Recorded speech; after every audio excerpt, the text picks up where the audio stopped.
I need to kind of fix that.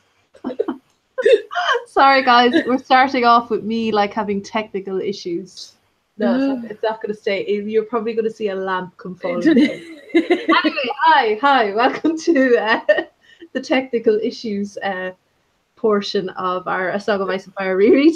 I'm here with Claire as usual. We are starting with Davos 5 today and working all the way to Sansa 4 with A Storm of Swords. So that's chapters 54 to 59. And next week we have 60 to 65. So next week we have the Purple Wedding.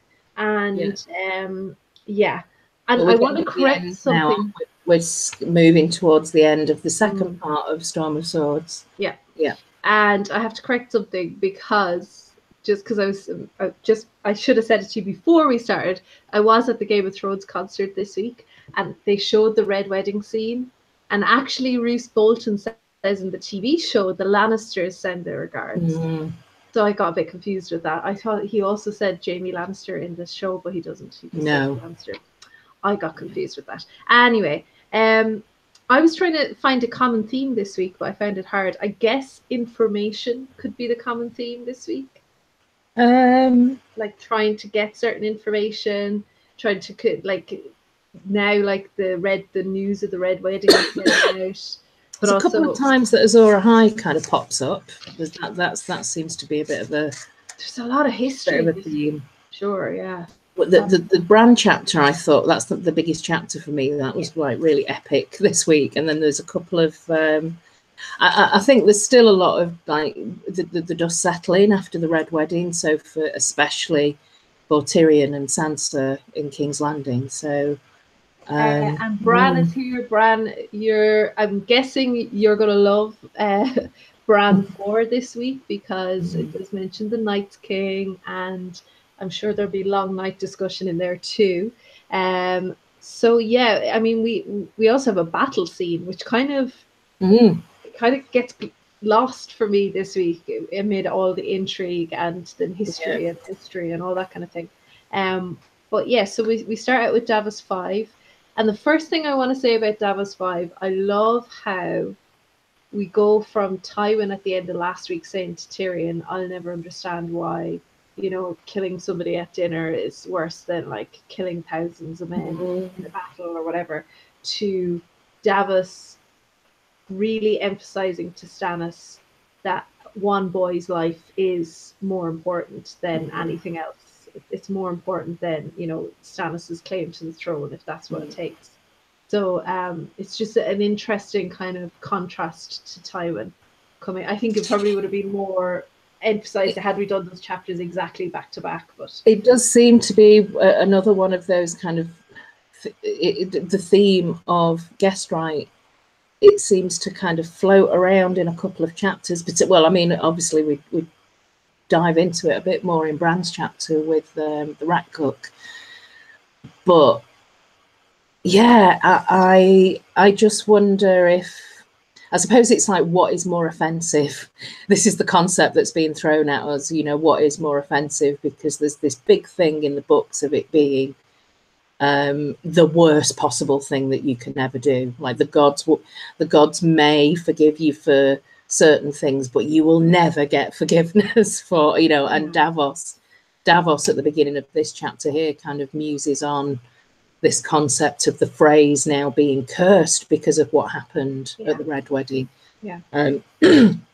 So I suppose it is that, it's that concept of weighing up what's worse. And there seems to be this mythical concept, like you say, it's a man-made construct, really, isn't it? Of we've decided to put this cursory kind of rule in that just doesn't necessarily mean anything, but we're going to make it really mean something that even the gods will never forgive you for it, and now you're cursed for this. And I mean, it's a theme that can feel familiar to most cultures. It's that kind of, visiting somebody's home, etiquette, do you take your shoes off? Do you take a gift? Do you take, all that kind of, there is something there that we kind of gravitate towards as human beings of understanding that. But then when you put in the concept of, is that any better or worse than a battle, for example, or It's there to make you think, and obviously it links into sort of historical references as well. But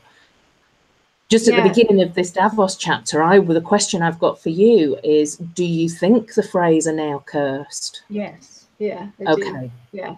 I think there is something to it in this world, because like Bran's chapter is so magical as well. It's like super magical, and it's a really strong theme in that chapter. I think there is something about, because we've talked before about whether the legends have happened, or if they're like retelling what's happening now. Yeah. But part of me thinks that maybe it's just history repeating itself, because obviously the Red Wedding is based, like you mentioned, on that Scottish. It's a Scottish story, isn't it? Yeah, it's the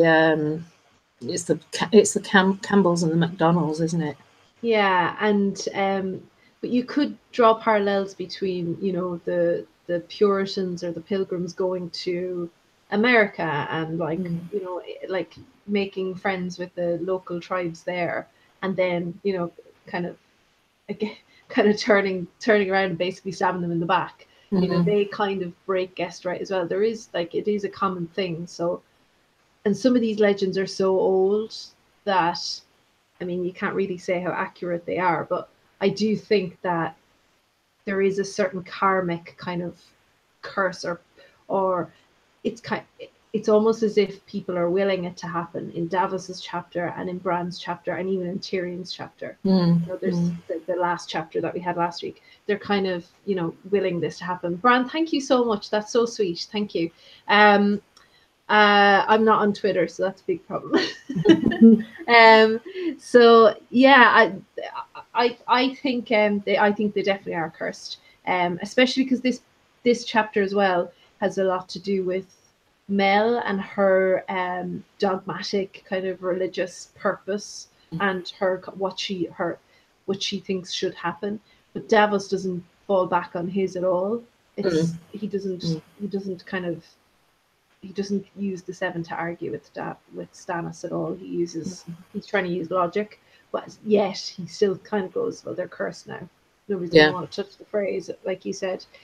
My question for you is this where the real cracks in Mel's ability to prophesize accurately start to show?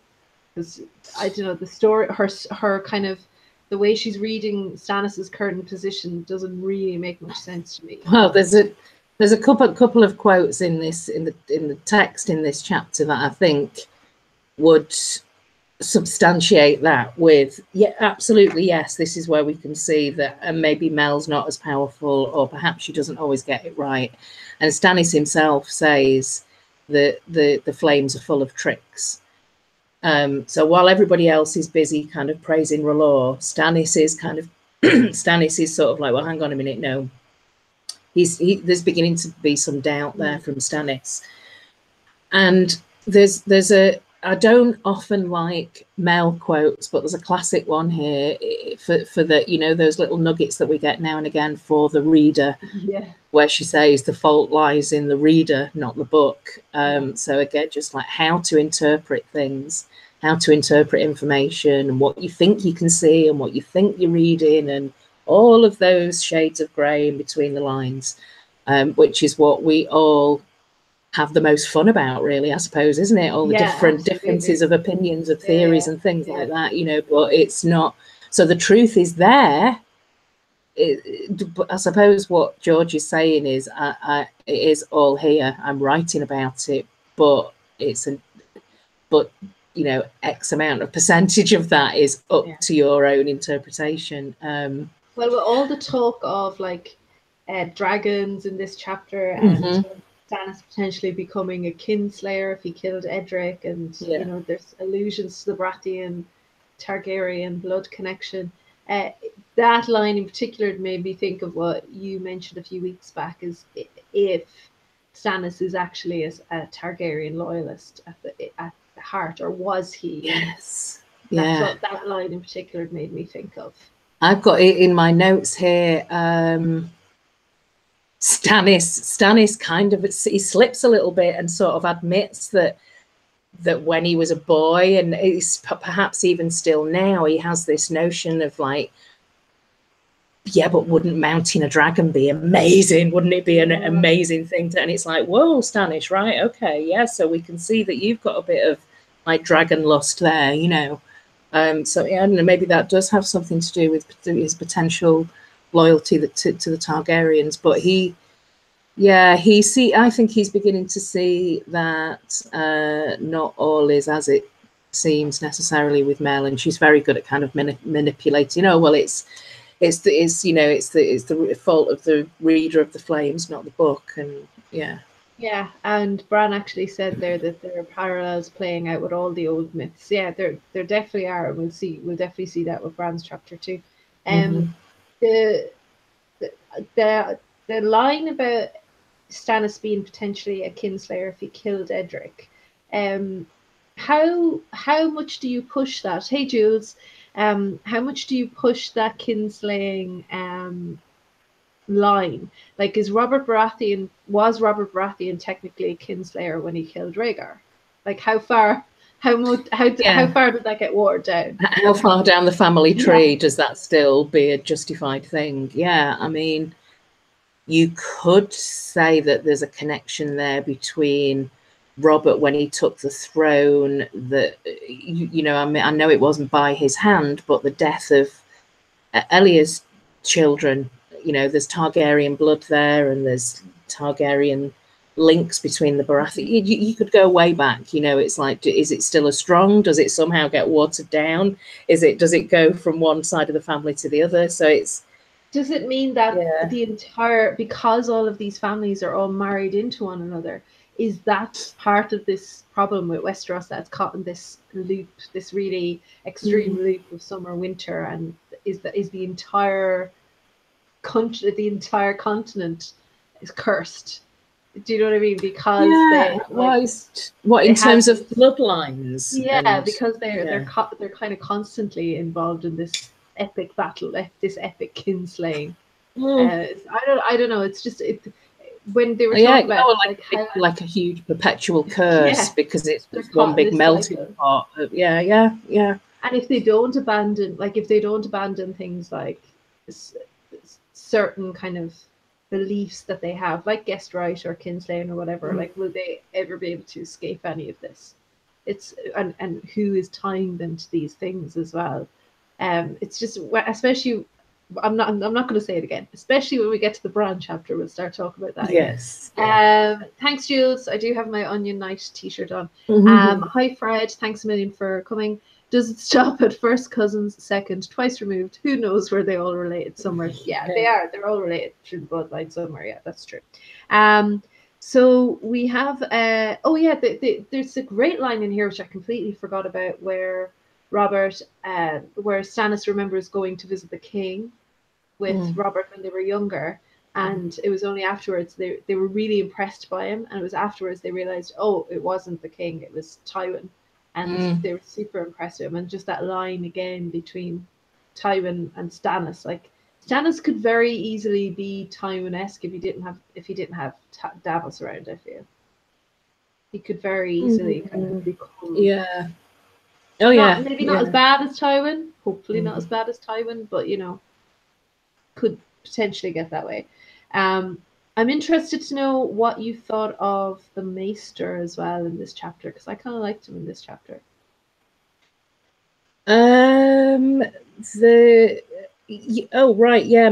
He talks about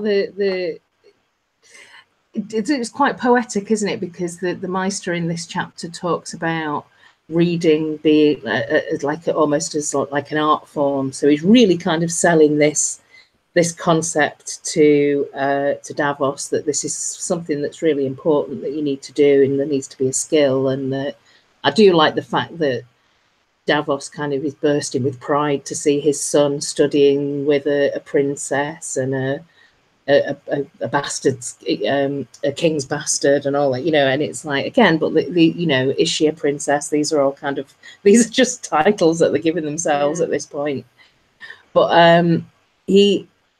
I like I made a note of Meister Pylos talking about the qualities, that it takes to be a hand, that it takes to be a good hand, but being informed because actually later on when Davos is going through the letters and we see the letter that was from the Night's Watch, we're told that it was seen by Alistair Florent first. He saw it and ignored it. So even though he could read, he didn't have the qualities of a hand that were required, whereas Davos still can't read, and he's able to see that this is necessary.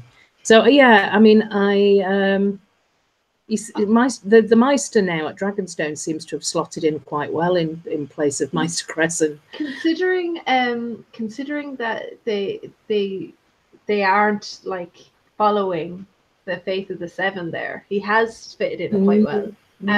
Hi AU, hi Bubba. Thanks everybody for coming. I also want to ask the chat and you, Claire, what is the name of the Grey Other?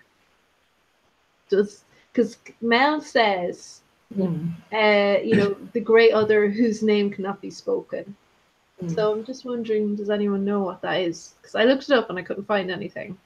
So, and also, just to go back to the Maester for a second, he says to Davos and to the kids to read their history. It's very important that you read your history. But Davos is not really, he doesn't really have time for that. He just goes straight for the letters, as difficult as it is for him. And interestingly enough, he reads the word 5 and he struggles with that word because he doesn't see that word written out very much, which I thought was interesting. Especially when we get to the Tyrion chapter where Oberyn and Sansa chapter where Oberyn and Tyrion have an argument over why the lives of the 4 kings wasn't the lives of the 5 kings.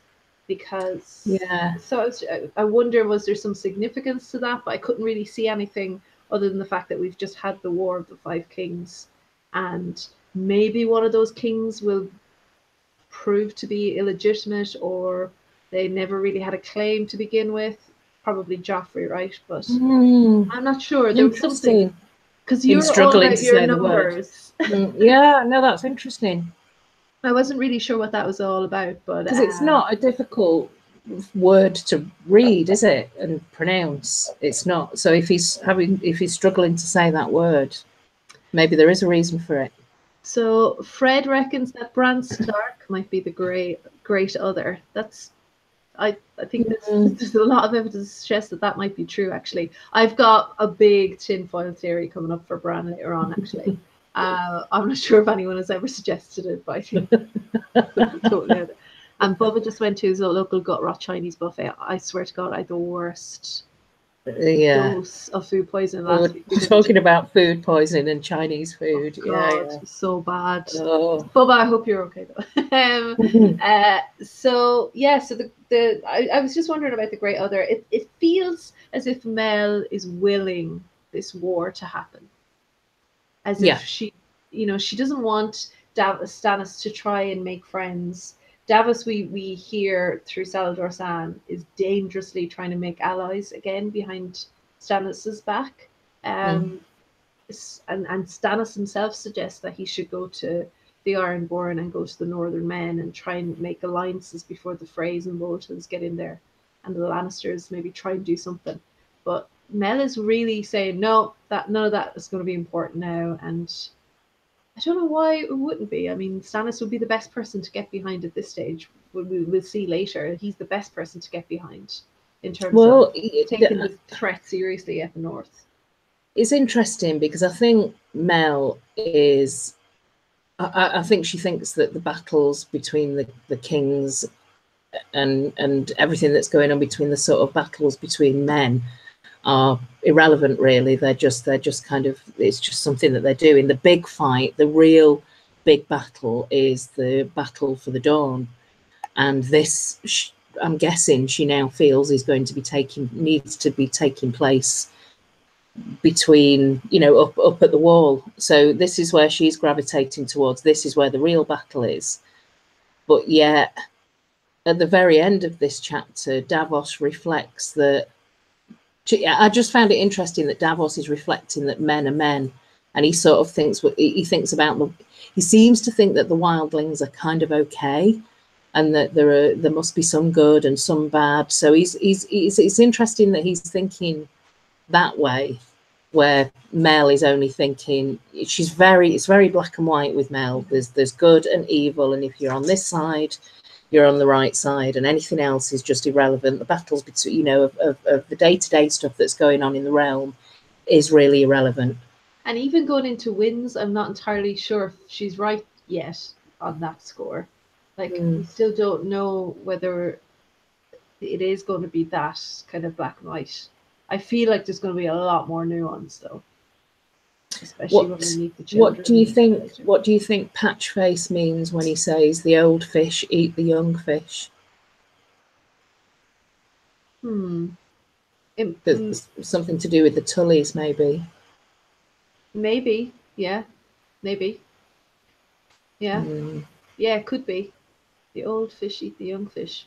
I think maybe it's something that I just thought that, to me, that was, again, I really feel like Costa is the bad guy, or one of the bad guys in all of this. And I just think, whatever he did in the past, did he do something that ultimately would sacrifice his children's future? So like the old fish eating the young fish. But yeah. So Bran thinks that maybe Garth could be the Grey Other. That's whoever was there before the Night King. And Jules says, Davos to me almost seemed like a grandfather of sorts, a wild old uncle to Stannis. His loyalty is kind of endearing to me.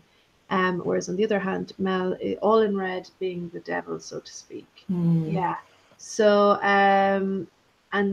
so like good angel, bad angel on each shoulder. Yeah, and AU and Bran are discussing also that the Night King's wife, Mrs. Night King, the Corpse Queen, could be the Grey Other as well. Yeah, I mean, yeah. Old fish are bigger, and big fish eats little fish. Yeah, I feel as well like there's I guess it wouldn't be. No, yeah, it's probably a Tully reference. I have to think about that a little bit. All right, so we also have a lot of talk of waking dragons here. Yes. And he'll have to do it with king's blood. Some sort of blood sacrifice, which is what Dany had to do, right? Yes. So exactly the same line. Only death can pay for life. So this is there seems to be some connection there, doesn't there, between the Lazarine, the lamb people, and their magic and their gods, and the red god R'hllor. I don't know if they're like rooted in the same sort of, it's kind of fire and blood. It's definitely from a fire and blood perspective, and blood magic, and this only death can pay for life is very much a feature of Dany's story arc, but we see it coming up here in relation to Edric. Yeah, I mean, Davos obviously is vouching for Edric, and he just thinks that all of this is disgusting, and we know what happens coming up soon. But there's still something there, isn't there, about what is it that compels Davos to stay?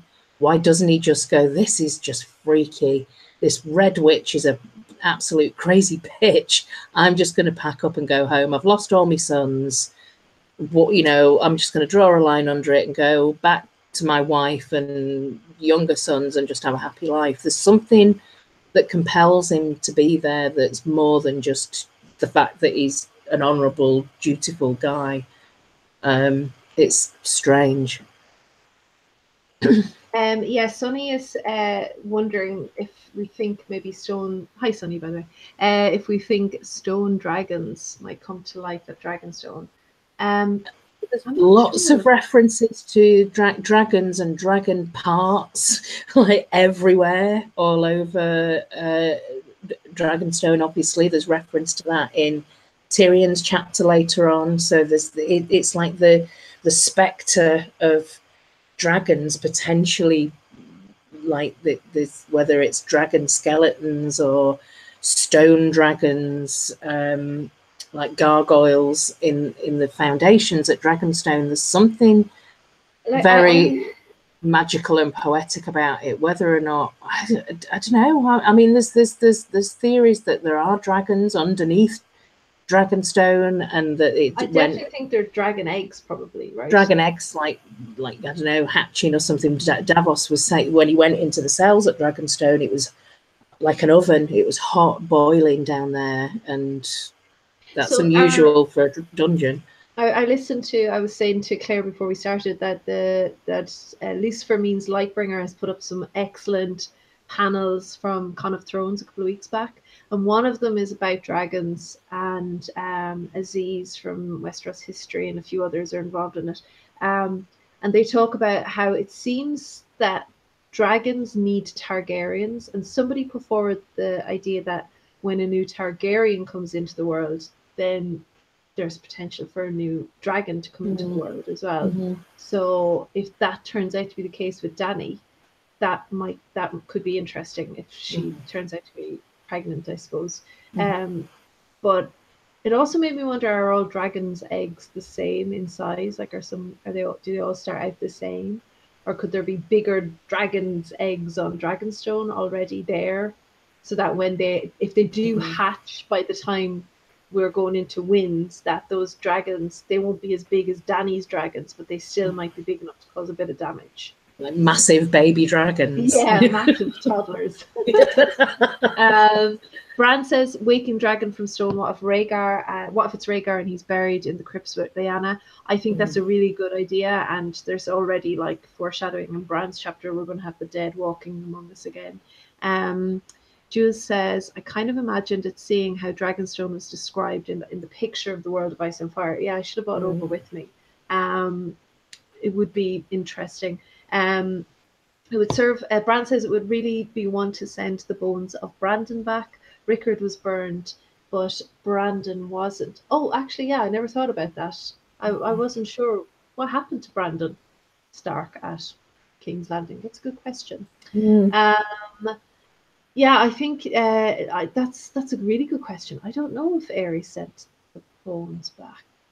I don't know.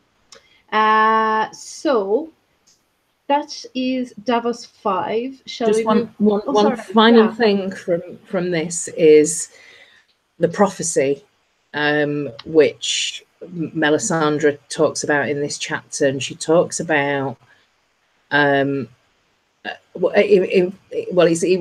either Melisandre or Stannis, but they talk about a hero being reborn. But the words are a hero reborn in the sea, not from the sea or near the sea, but a hero. She's saying that the prophecy is a hero reborn in the sea. So Patchface is Azor Ahai. That's what I've got. Patchface ? Yeah.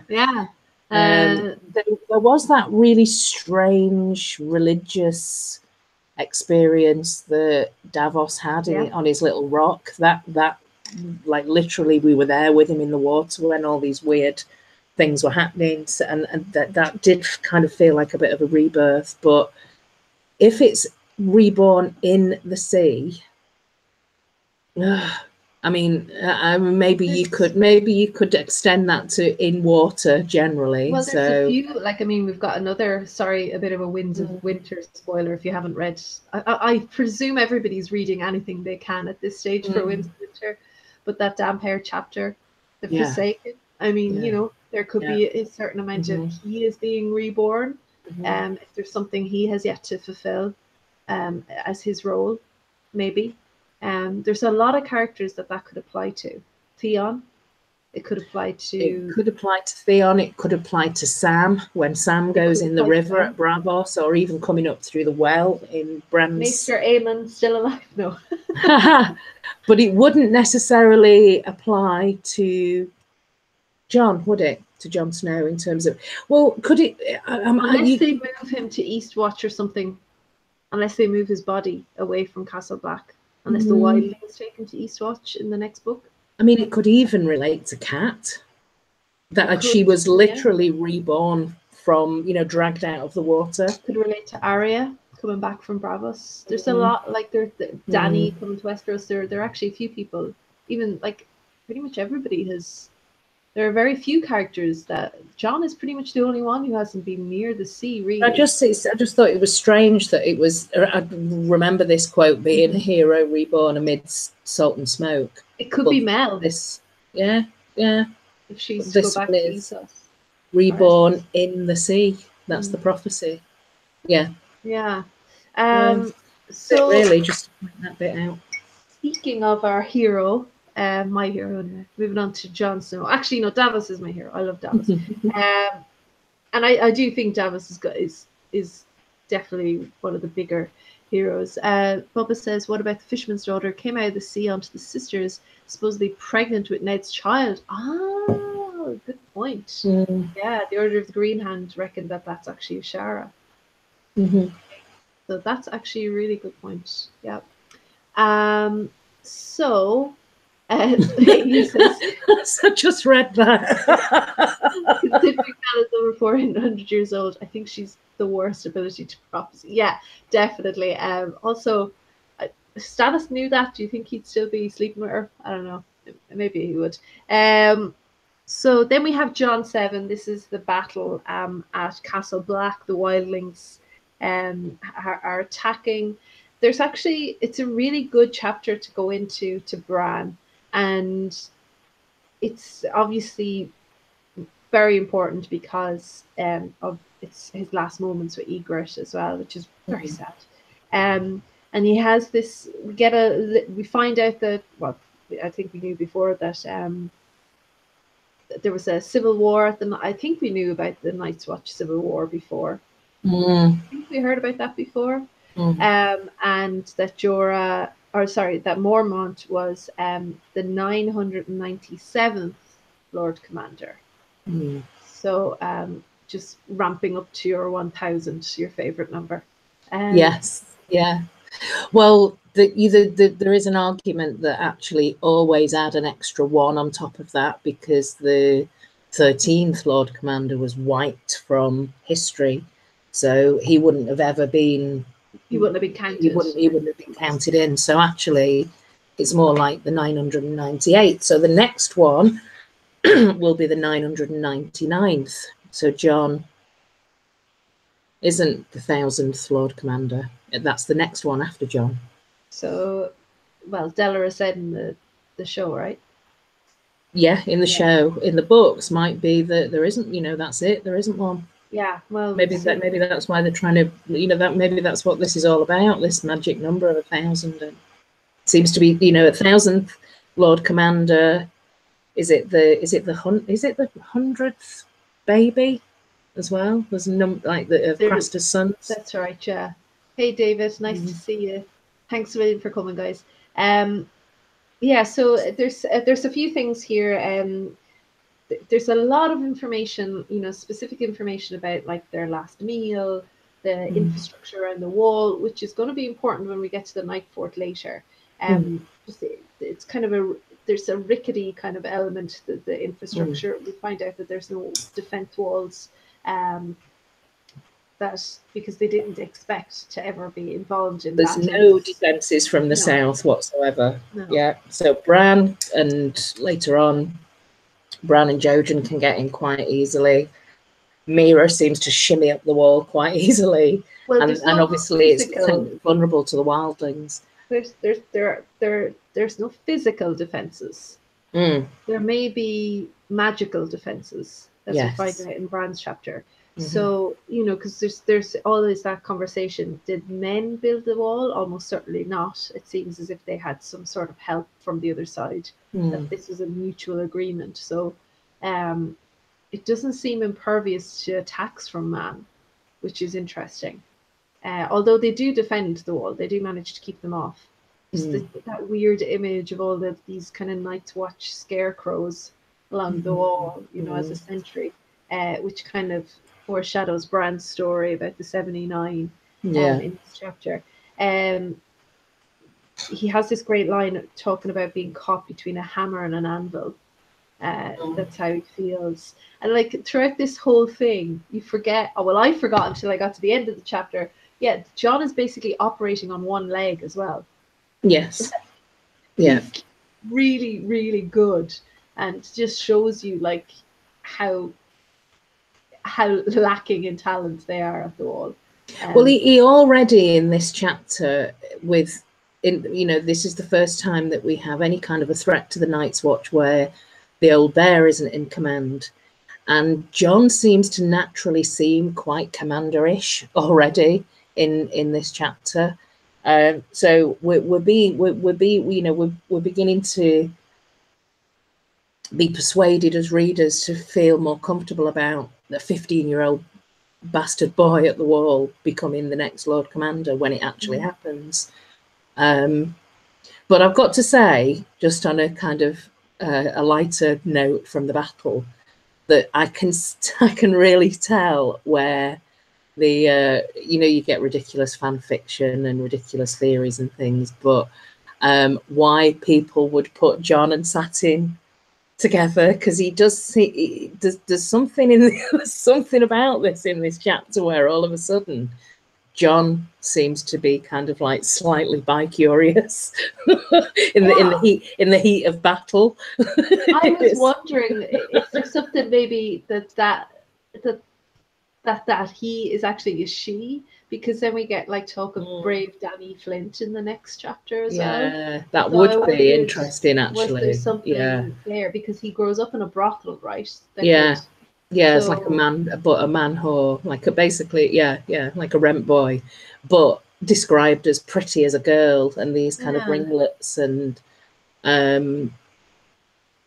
obviously terrified, but kind of actually doing okay in battle, and so there's an admiration there that but just the fact that he's described him, Jon in his own head describes Satin, who's slightly older than him as well. So Jon's only 15 at this point, and Satin's 18. But I can see why. I can. It was just because I've read that before and thought, what? And then just seeing it here in this chapter, it's like, okay, I can see potentially why people would ship that. Yeah, with so many disguises around the place, I just wondered, is that actually a girl? But yeah, there definitely would be same sex. Would be interesting if it actually was a girl. Yeah. Sonny says, if there's no Wall, there'll be no Night's Watch or Lord Commander. There'll be no need for it. Yeah, that's true. Bubba says, does anyone else think there might be a string of oily black stone forts under the Wall? That's interesting. I haven't really thought about it. And Bran says there's no walls because of the 13th Lord Commander, and that the others built the Wall. Yeah, I definitely think that the human elements of the Wall definitely feel like they're just attached on, kind of. It's very kind of ramshackle, if you like. And Jules says, I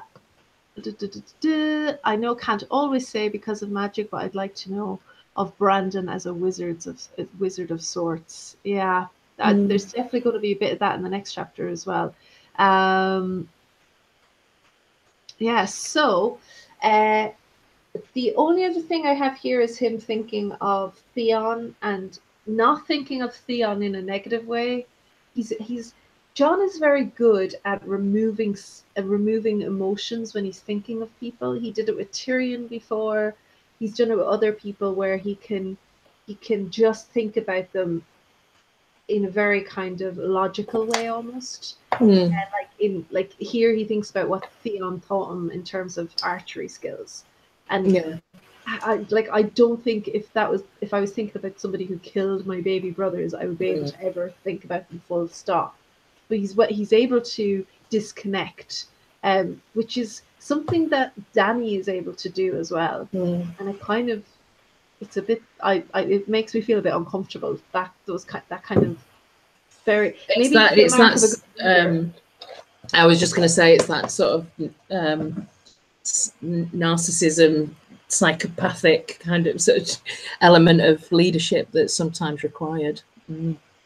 Yeah, so then obviously towards the end of the chapter, then we get Very sad. Egret. Yes, yes. And I didn't, when I first read it, I didn't expect it to come that quickly. I didn't expect for him to. I didn't expect for him to die so quickly. Because it was only a couple of chapters before that she, like, got him in the leg. So and he's not even sure if it was her, right? We're not entirely sure if it was her that shot him, right? Well, he seems to think that it wasn't one of his arrows. Yeah. Oh, sorry, no, but I mean, wasn't there a bit of confusion about whether she actually shot him? Oh, yes, yeah. I mean, in the TV show, it was obvious what she was doing, but in the books, he doesn't. He's trying to figure out whether she was trying to bring the horse down to make him stop and keep him there, or whether or not she was actually just trying to kill him. I feel like she had a lucky escape, to be honest. Like, there was nowhere really for that story to go. I feel like no, there's no reconciliation for them. But yeah, it's a good battle though on the wall. It gives you, it makes you afraid of what they're capable of and not capable of, and all the rest. Yeah, definitely. Sure. Yeah, and this idea again that the wall defends itself. Yeah, but for how long? And then we go into the behemoth that is Bran 4. And we're at the Night Fort. It's a great chapter. There's so much going on. There's loads. Yeah. We'll try and not spend too long like going into the nitty-gritty of it. I suppose if we maybe split it up by talking about maybe the legend of the Night Fort and then talk about the actual kind of Sam interaction. How about that? Yeah. So what struck you about the legends? Any Night Fort theories out there, by the way, guys, feel free to share them in the chat. So any Night Fort legend that you're particularly interested in? Actually, just before we get into that, just at the very beginning of this chapter, Bran wakes up from a dream where he dreams a horrible dream about Robb and Grey Wind. So you know, there's this connection between the children and their dire wolves and being somehow sort of being notified through dreams of when drastic things like this are happening. So I could understand this, but he thinks about this after he wakes up, and I just thought it was interesting that he dreamed about Robb and Grey Wind. So he dreamed about a dire wolf, but not his mother. Wasn't, he didn't mention his mother at all. He didn't mention that he dreamed about his mother as well. He, like Cat didn't appear in this horrible dream that he had at all, and I just thought that was quite interesting. She's probably already resurrected then by the time. Yeah, maybe. It's interesting. This, he calls the Night Fort the end of the world. Yes, this is the end of the world. Bran says that the original Night Fort is Winterfell. Interesting. Why do you think that, Bran? That's interesting. I know that Bran has like a really like big long night theory coming. So yeah. This chapter, by the way, in case you've forgotten it, like the Night Fort legend starts here at the bottom of the chapter, and like it basically goes here, and it's one paragraph, and it's just like, it's so dense. The amount of things, and it's not even all of it. The amount of things that have happened at this, and there isn't a huge amount in the world of Ice and Fire on the Night Fort, which automatically sends alarm bells. This is going to be an important place later in the story, right? Well, it might be worth just pausing at this point to say that HBO have announced this week that the first spin-off, if you like, of the Game of Thrones TV show will be, it appears to be focusing a lot on the old legends and tales and going back to the Age of Heroes. So we find out, apparently, well, the TV show's version of you know, the origin of the others, or the White Walkers, and we'll get that from it. I think that's quite ambitious of them, and I don't know how much of an input George will have into that direction. Well, I think that's his one. So everybody's getting really carried away with it, but I think this is one of 5 pilots that's being put forward, and this is the one that George is backing, possibly because George has spent so much time on Targaryen history already, that's probably the one that he can hand off, if you know what I mean. Yeah. So he's definitely involved in this one. Grey Area, I think it was Grey Area, made a video about this, saying that she's worried that this means we're not going to get very many answers in the final series of a Game of Thrones, right, in relation to North of the Wall stuff. And I think she's right. yeah. I think if they're going to do this kind of just leave it North as a of the Wall, cliffhanger. yeah, they won't have to explain to children, or which I think in years to come, if people are watching the show in isolation of the books, the Bran stuff with the three-eyed raven and the children might not make that much sense unless you go and watch that prequel or read The World of Ice and Fire or whatever it is. So yeah, it's I don't know if George is working on them all. I don't know what the story is. I don't think that is right. From what I've heard, he's not working on them all. Where would he get the time to work on them all? I'm not sure. I mean, he's probably got input on of all of them, but this seems to be the one that he's definitely a producer. I think he would have to at least approve the concept, but how heavily involved in being each one. Whether he's going to be an executive producer or whatever, it depends, I guess. I really want to see Targaryens, but I guess that's going to be the most expensive one to make. Yes. Yeah, it will be, because of all the effects. I mean, it is hopeful that Jane Goldman is producing this Age of Heroes spin-off, because she's very well, she did the Stardust film, she did the Kick-Ass, she produced. Yeah, she's great. Kingsman, was she? Oh, she was involved in Kingsman as well. So and she's a big geek. And she's obviously Jonathan Ross's wife, and he's a big geek. So maybe she's a huge fan of the books. Let's hope so. I also wonder, is there kind of production costs as well as like dragons are more expensive? Like, it does mean they can probably stick to Belfast and Iceland, and it's easier to control those locations, I think. For the studios. So there's kind of there's logical reasons as to why they're probably moving away from the Targaryen story, because that would mean going to areas that are difficult to control and that are notorious for leaks. So it could go on for years and years, couldn't it? I mean, this could just be this it could be like a 10-part series that's just on the Age of Heroes, or you could actually spin that off into like 6-7 different seasons, like they have with Game of Thrones. So and that's just one element of it. So before we even go into Targaryen history, so it could just go on and on and on. So but so that's what it's focusing on, though, which is interesting, because obviously this features a lot in this chapter. Sure. And Bran the Builder is very excited about this chapter. So he's just very helpfully listing all of the legends that which we will touch on, obviously, that we see in this chapter. The one that I'm really interested in, I think, is the first one he listed there, the 79 Sentinels. 79 plus 1, right? So it's 80 altogether. It's a great story. These the brothers of the Night's Watch that rebelled, and they're taken down, and are they Ricewells as well? Were they Ricewells? Yeah. And isn't that a connection to Barbary Dustin? I think so. Was she married to a Ricewell? I think so. And also, I think so. So that like, I assume we're going to see them again. I assume they're going to be awoken from like the crypts or whatever is down there, these dungeons or this night fort.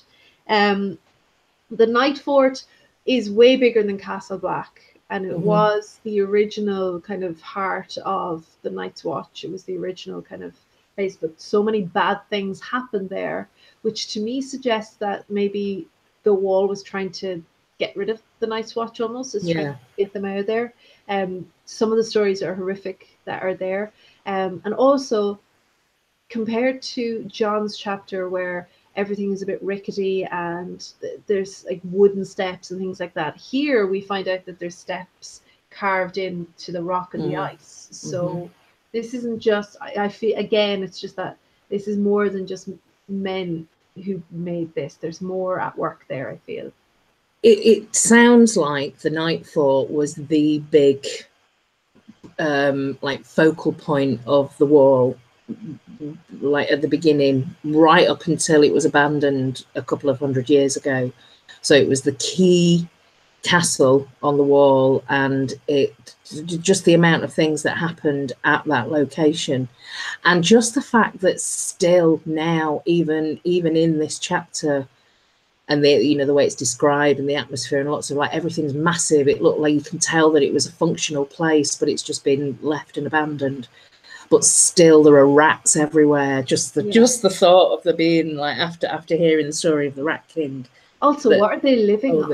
Yeah, exactly. Like, why are they even still there? Yeah. It's just the whole thing is just horrible. Thank you. Oh, I'm getting coffee. Sorry. Oh, great. But there is something that I think this is the most magical chapter in the series so far, and because of that, because of the gate, because of this weird magical gate that speaks and just yeah, this is like the most magical thing we've seen, apart from maybe the House of the Undying, but this feels even more magical. It feels like this proper, it comes out of nowhere. It's a proper fantasy moment where this gate starts asking you questions. It's brilliant. I love that bit. But yeah, we have the story of Dany Flint, which Bran says that could be Shireen. God, that's horrible. I don't want that to be Shireen. I was thinking of who is at the wall now that was pretending to be Arya? Jane, is it? Thank you again.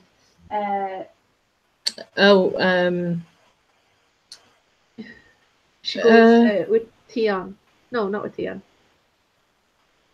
Yeah, what's she called? Sansa's childhood friend. Is it Jane? Jane Poole? Yeah, Jane Poole. God, we just read that book, Claire.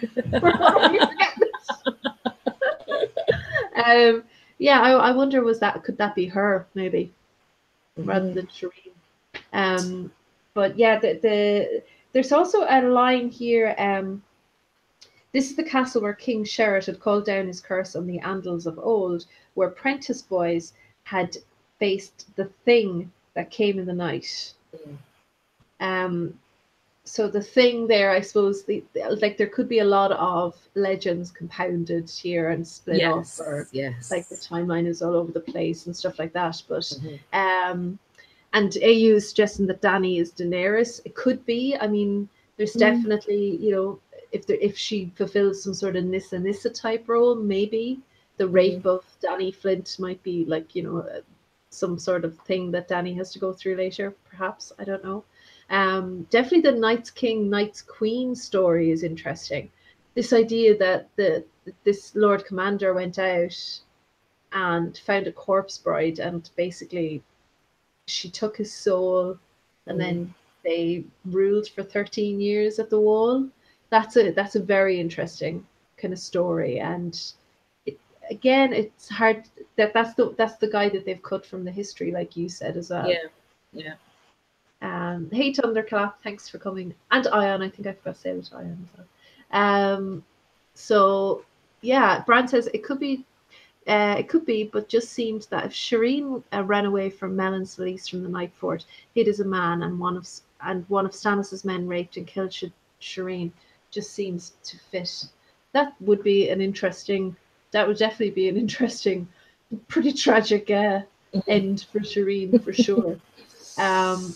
Yeah, there's something about the description of with the Night's King that a woman was his downfall, a female other, and that the seed and soul, and there's just something about that kind of reminded me of Jon and Ygritte, like in the last chapter. This a woman was his downfall, I suppose you could say, in a way.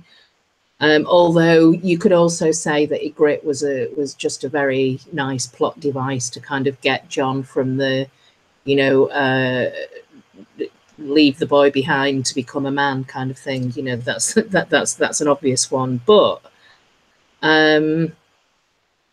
gave his seed and soul, he kind of, as that's the whole romance thing that's been happening in the previous chapters between Jon and Ygritte. I don't know. I just thought there was something kind of, there's just something, and she dies as well, obviously. So this like corpse queen and king and this sorcery, I just thought, I don't know, there's just something there that reminded me of Jon and Ygritte, weirdly. This might be a stupid question, but is there any significance to the show changing it to Night King as opposed to Night's King in the book with the apostrophe S? Is there, like, are we supposed to be paying attention to that with George, where it's like the King of Night, it or could the king just that comes at night, or it could just be their way of saying, look, we're really intrigued by this character that's thrown in as a bit of prophecy. And George has said previously, these are just, you know, a lot of the stuff that we're saying here, it literally is just prophecy, and we're not going to see this person, this character manifested in the story. Because I've changed my mind on it a little bit. I mean, I don't know. I don't know whether or not this means that actually in the books we will see the Night's King, or I think like the way in which Westeros is looking for its rightful king. I mean, that's basically what the series has been about so far. I think the others are also looking for their king. I don't think they have a king yet, unlike the show. Yeah. It's going to be a bit different. Bran reckons there'll be a light king as well. Oh, and that maybe there's making shadow babies. Yeah, there's something, we haven't seen female others yet, but that doesn't mean we won't see female others. But the suggestion that maybe that Craster uses them, or they use Craster's wives, females to produce with. But I guess we'll see that. So is there anything else in terms of legends that you want to talk about for the Night Fort? We talked about the gods not being able to forgive breaking the guest right, and just the gate at the end, the black gate, and it just made me you know, there's so many questions here. Who is Cold Hands? Obviously, that's the big question. That because he can't cross the wall, that it appears that there are these old magic spells that are woven into the wall. It's interesting that there's an observation in this chapter about the green men. So somebody says, was he green? And Sam's like, what do you mean, was he green? Because the green men, I think it was Bran had heard from old Nan that the green men from the Isle of Faces ride on elks. So again, it's like who is Cold Hands? And his description of as being like really old. So it's not just something where he's kind of like half dead, half Night's Watch, half other, half white, whatever it is. This kind of hybrid kind. He's dead, but he's not a reanimated white. But there's something there about him being really old. And I know, isn't there something much later on in one of the books later on where one of the children of the forest say that he isn't that old? There's some, there's some reference to his age and how long he's been around. But I'm just wondering, is he, like, not necessarily who he is, but why is he not able to cross the wall? And I don't know. What do you think? Well, I would like to know with the chat, how many of you think this is the Night King? How many of you think it is Benjen? Is George trolling? Thanks, AU. I don't know what happened there. It just, I don't know. So how many of you think, who do you think it is? I don't know who it is. I think it could be it could be a follower of Brendan Rivers, maybe. But I'm not entirely sure. It certainly seems to be some former brother. It could be a brother who has forsaken his vows at some stage, and that's why he can't use the gate, because that's it. When Sam shows up, that definitely seems that's the only thing. Like, the gate knows that you've taken your vows and you've held to them, perhaps. So, I mean, the other thing is, whoever this character is, maybe they were around before the wall was built, before the Night Watch existed, to even have vows to be sewn, like, you know, woven into the magical spells in the walls. So maybe this is a character from the Age of Heroes, like that far back. Maybe it is Brandon the Builder. You know, maybe it is one of those kind of characters where it's like, you know, they were trapped on the other side of the wall before it was built. I don't know. I'm just, maybe it was somebody who was with the original, because didn't he have like 13 companions, the original Azor Ahai? It could be somebody from way back. It's just the description of him. Again, I know in Bran's eyes, this is from Bran's point of view, but as somebody that, like, if you imagine somebody being that old, what their face would look like and what the texture of their skin would be like. And it's just, if there was something more to it than it's not that he's just dead, he's old, like really old. So you reckon this man of the Raven's teeth? I feel like you get to a certain point where, for some people, 1,000 years could be, it might as well be 100 years ago. Yeah. Like at some stage, like the legends of how long ago these things have happened, old kind of becomes very abstract, especially for a child, for sure. So, do you want to hear my tinfoil theory? Like, it's massive tinfoil. Right. Okay. Let me get comfortable. Let me get ready for this. Okay. Before we start, I would say that the reason that I enjoy Bran chapters, for me, is because I do think there is something that the North has forgotten that it's supposed to remember, and I think we get clues of what that might be within the Bran chapters, but it's difficult to pull them out because it is from a child's point of view. So yeah, okay, off you go. And AU, we were talking about cold hands, don't worry. We were just talking about Bran's perception of how old he was, that was all. So here's my tinfoil. So Sam shows up and Bran is explaining to Sam that they know Jon is alive because Summer saw Jon, and he's fine. And Sam was like, okay. And Sam turns to Mira, assuming that that's Summer, and saying, are you sure it was Jon? And she kind of laughs and says, no, like, basically the implication, I'm not Summer. And that's when, like, Summer shows up quietly and all that kind of thing.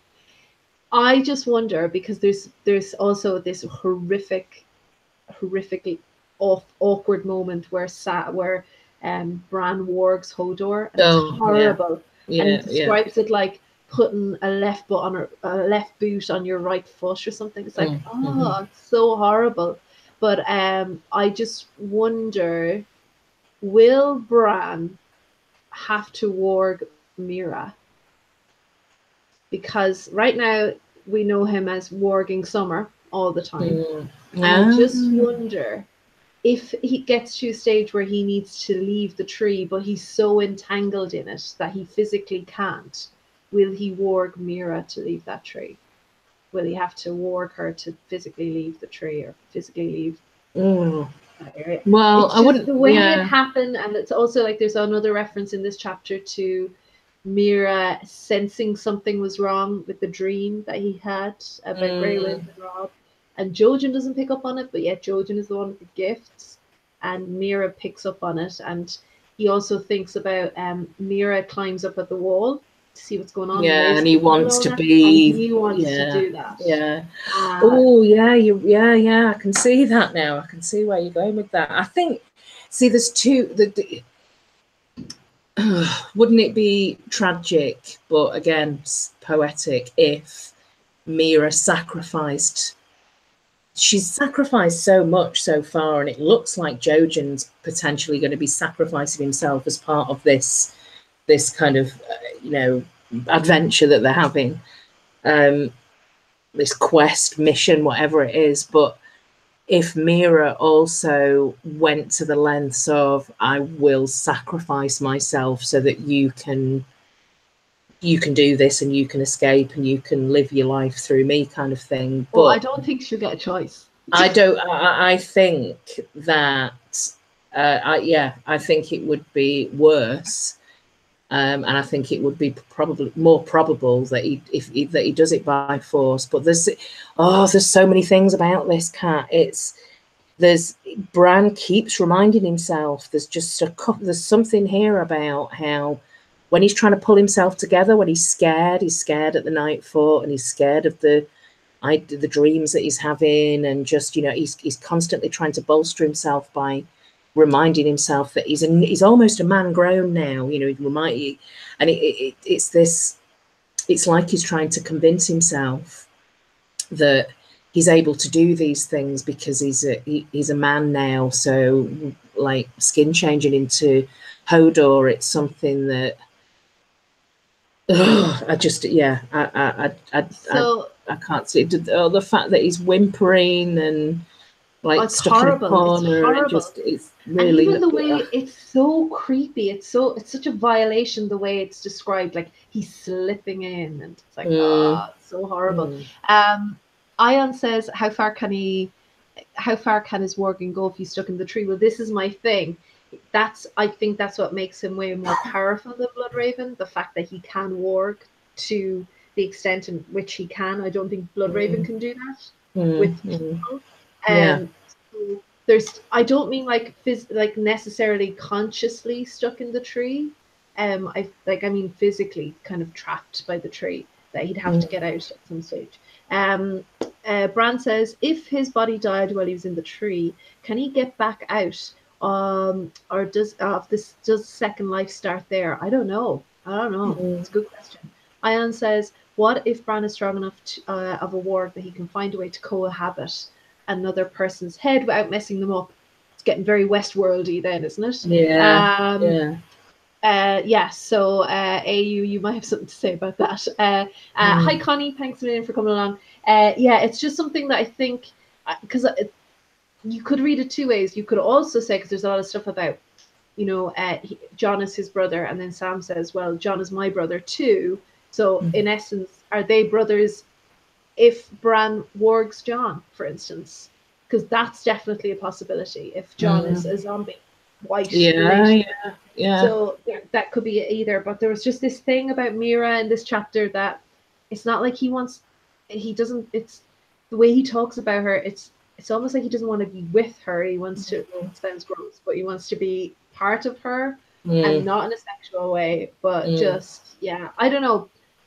It's a bit tinfoil for your Sunday night. Is it, well, watching her, the thought of climbing the wall, watching her climb the wall, and it with this treacherous climb, and she kind of goes shimmying up there, but watching her do that, it's not like he's jealous that she's doing it. It actually fills him with complete joy. It's the only thing that he's been smiling about,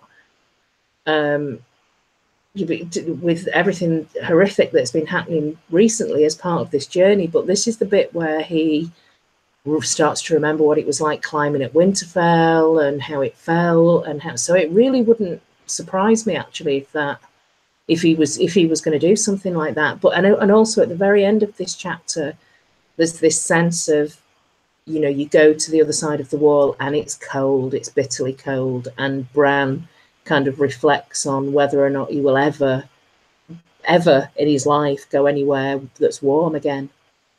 So there's AU points out as well that Bran already entered Jon's dream. Yeah, he did. And we have that chapter with Varamir where it is Varamir, isn't it, that he, as he's dying, he tries to warg somebody and he's fought back, but so it's not like he broke Hodor when he did it, right? We can imagine Bran broke Hodor when he did it, if what we saw in the show was true. So it depends. Like, if somebody's willing for that to happen, could Mira be the corpse bride? Could she be? Could she be Dany Flint? Could she be a combination of those kind of legends? So anyway, that's my. I don't know. Maybe it's not tinfoil. Maybe it's quite realistic. Yeah, it makes sense. It does make sense. Yeah. That's the one thing with Bloodraven. There's no way he's getting out of there, right? He's not ever getting out of there. Yeah. The tree then, and Sam having to say his vows, and very specifically, like, you know, this is what Cold Hands told me to do, so this is what I'm going to do. And yeah, it's there's a power in the Night's Watch vows that's obviously not in other vows. Maybe the guest right, but do you think there's a difference between a brother of the Night's Watch that takes his vows in front of the old, you know, like the old gods? I'm just wondering, was it because Sam went into with John to take his vows in front of the weirwood tree? Is that what's allowing him to go through? And if it was a brother who'd said his vows in the sept at the wall, would it be a different story? That's what I wondered as well, but the distinction wasn't made, so I don't know. It's a good question. Maybe that's why Cold Hands can't go through. Maybe he didn't take his vows at the weirwood. That could be it. Yeah, maybe. Yeah, Connie reminded me of the name Pistol. Thank you. That's who Barmaid is supposed to warg. And Thunderclap says, I assume in future Bran chapters we must see Bran warding ravens in the past. Yep, and I've said it before, if we get future Bran chapters, like already, this is only Bran 4 and we're almost at the end of Storm. Like, we have very few Bran chapters between here and Winds. It's already getting to a stage where you can't have that many Bran chapters because you give too much away. So this door, it actually speaks, and I think it really. This is the value of listening to the audio with Roy Dotrice. Is he is quite animated with certain characters and certain elements. So the whole "Who are you?" You know, you really get that coming through on the audio, and then them saying the vows, and then just this booming voice that he does for the voice of the gate. Which makes you think there's the wall is the biggest, like, magical totem, if you like, in all of the it's huge, it's massive. So it's probably one of my favorite locations actually in the whole series. There's just something about it, and because you kind of this anticipation that it's got to come down at some point. All the history behind where it, you know, what's underneath the foundations and how this magic is woven into it. What's happening with the wall in later books and how that's described by George. And I mean, I know in the TV show, visually it looked fantastic, but I'm dying to see what happens in the books with that, especially with things like like Mel being there's a lot of women at the wall in the books now, and is this something to do with like they were very like there was a reason why women weren't there at the wall before, because horrible things happen to them when they're there. You know, there's all of this kind of stuff. There's a reason why they're not supposed to take wives, and you know but what we have is Val, who's like the white witch, and then you've got Mel, who's the red witch, two big formidable kind of magical female creatures up at the wall at the moment, which I think in the books has something to do with the wall coming down, because this is women at the wall, which has never been part of any of the vows or any of the magic. Or so it's probably one of my favorite places, and this is probably one of my favorite chapters in a long time because of this mysticism woven into the chapter, all relating to the wall. I think it has something to do with mating at the wall. I think it has something to do with whatever pact was made. You're not supposed to procreate in either side. Like no one is supposed to procreate at the wall. And when you break that, bad things happen. Yeah. And that idea, I am the sword in the darkness, because like it kind of reminds you of Lady Dustin's, you know, Brandon with his bloody sword and all that kind of thing. Yeah. You know, you Yeah. can read that in a couple of ways. You know, Yeah. you're supposed to, you know, maybe there's something to celibacy at the wall. Maybe maybe the others had to forsake the females of their race it could be, we don't know what the story is there. The last lines on this are Bran's head touching the door, and he feels a salty he feels some warm salty drops or something on his head, isn't it? Yeah, a drop of warm, like the mouth water of the gate has dribbled onto him. Like he says like a tear, salty, warm and salty as a tear.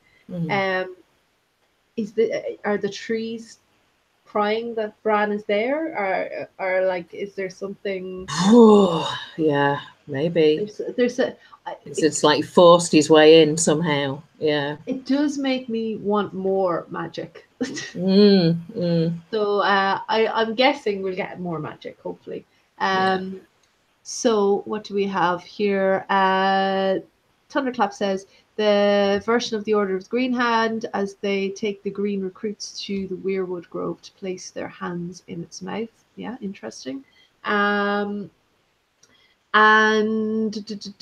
Barbara says, and why only a Night's Watch can open it? Thunder says the gate is hungry. So that was the biggest chapter. I think we'll probably be a lot quicker through the next 3 chapters, for sure, for me anyway. We have Dany, and this is a big chapter as well, but a lot of it is about Dany and her leadership. I think going into Winds, this is a very interesting chapter, especially with the Barristan chapter that we have in Winds of the Battle of Meereen. And it's interesting and ironic that Barristan's identity is revealed at Meereen, because in all likelihood he may lose his life at Meereen with the way things are shaping out. But yeah, so this Dany chapter then, I mean, it's significant for a couple of reasons, showing Dany's leadership, Barristan and Jorah and the whole reveal there, but also we meet an interesting character, Brown Ben. And Plum, So this is Dany 5, folks, by the way, chapter 57. So I mean, I don't really have a huge amount about this, other than, should she turn back? Should she leave Meereen? Well, Jorah, he doesn't seem to be able to make his mind up, does he? Because when they were leaving Karth, it was no, let's keep going, don't to Westeros. He recommends just like he should have to go. Let's just abandon all the slaves that you've collected, these mouths on legs, whatever he calls them, and hightail it to Westeros, which just seems like a really stupid thing for him to recommend, when right up until this point it's all been about her going east. So he's just getting more and more annoying, really, Jorah. Well, it is the big question about Dany, though. Is she bringing a revolution, a social revolution, or is she just another conqueror? Yeah. Like, I feel like this is the big thing with Dany.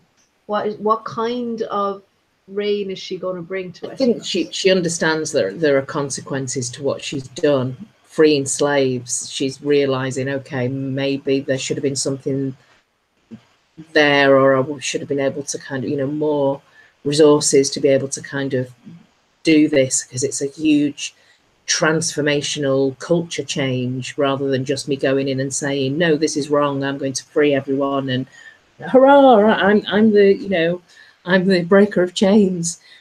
There are consequences, and the numbers are swelling, and there's now the first talk of this horrible disease that's spreading through the camps, the Pale Mare. So this is all beginning to happen.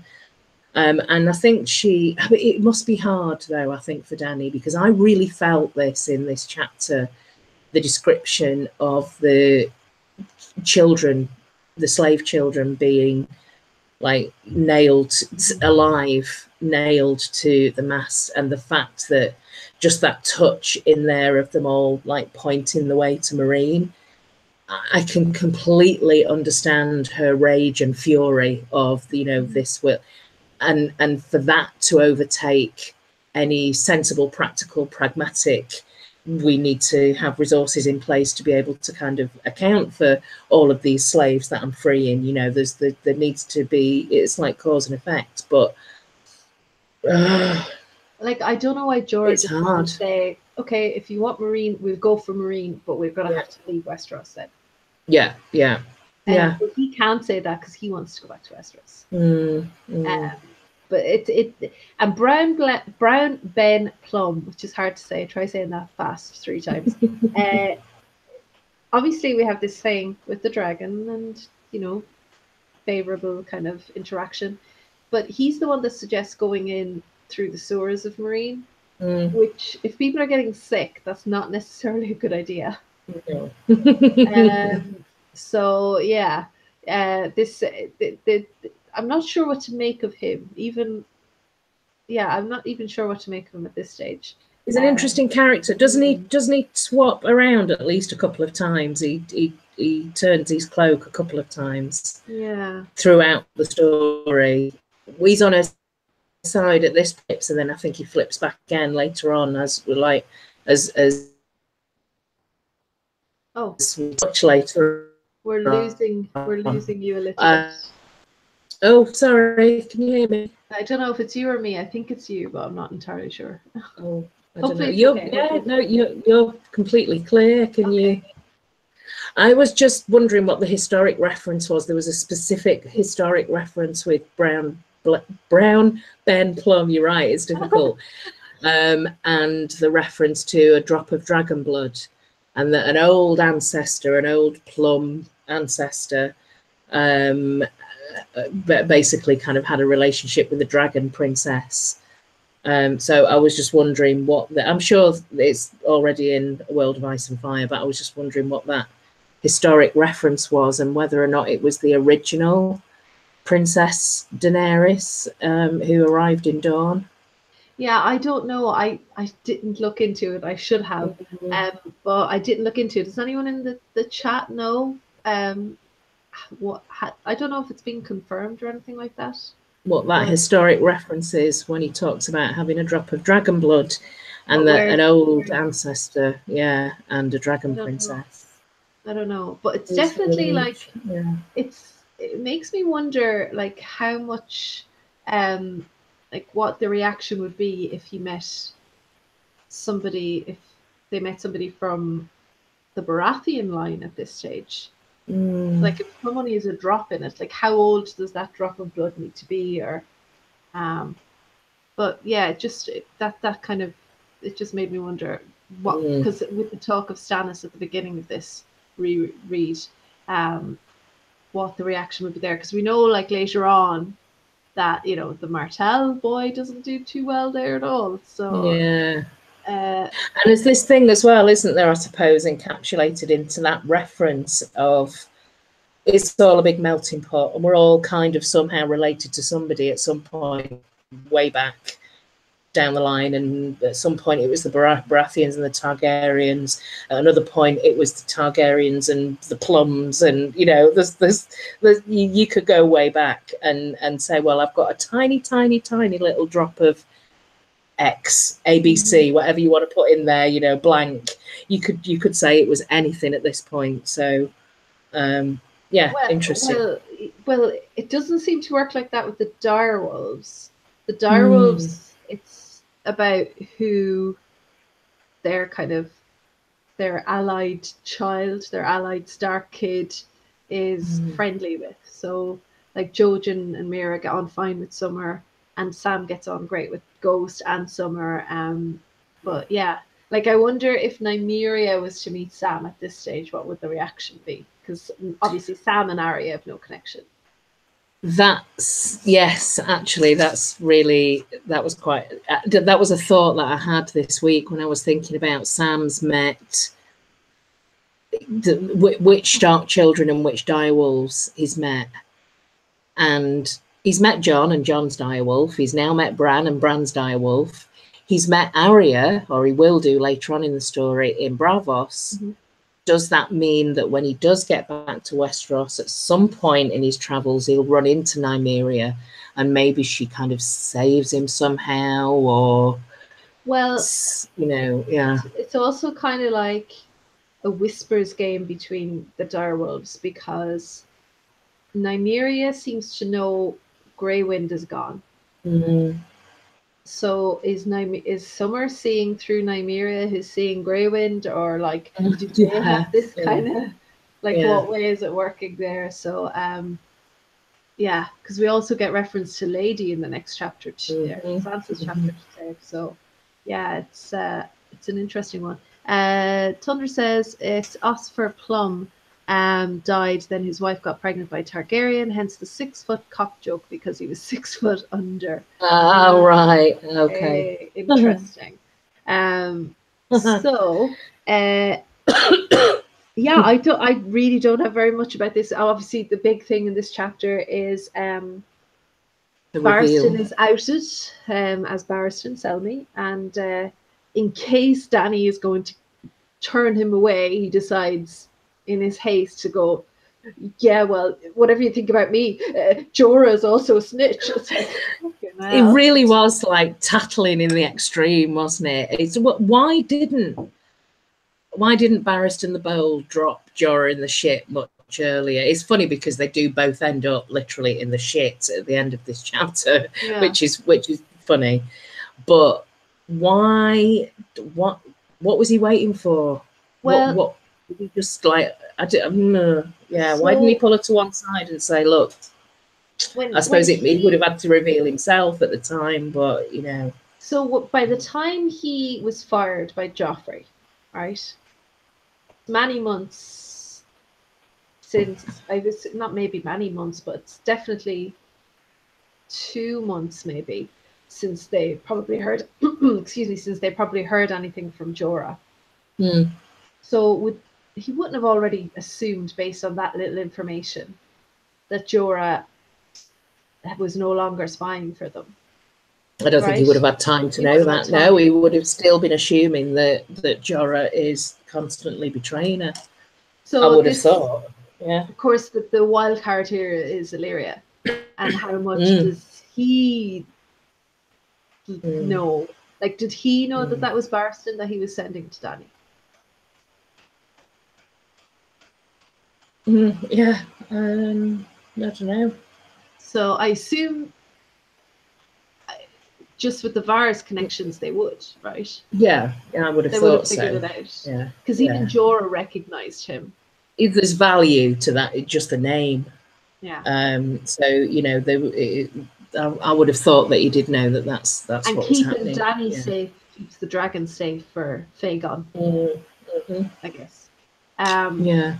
But yeah, it's just I guess I think she's more hurt by Jorah than anyone else in this series so far. I think it's the shock of realizing what Jorah has done is kind of horrific.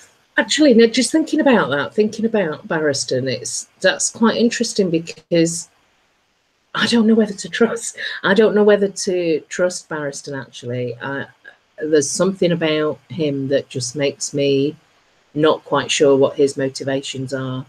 Because if you take it on paper, what he's saying, I just want to serve. You know, I want to serve the rightful king, and that how terrible he thought it was that this evil boy king had just sullied the name of the Kingsguard and everything. You know, you would think that if he was going to go and serve the rightful ruler of Westeros, that would have been something that he would have just decided, this is my mission, this is what I'm going to do, I'm going to find them, I'm going to, you know, and that would be his thing. A little bit like how Quentin Martell, you know, setting out on a quest to go and find Daenerys.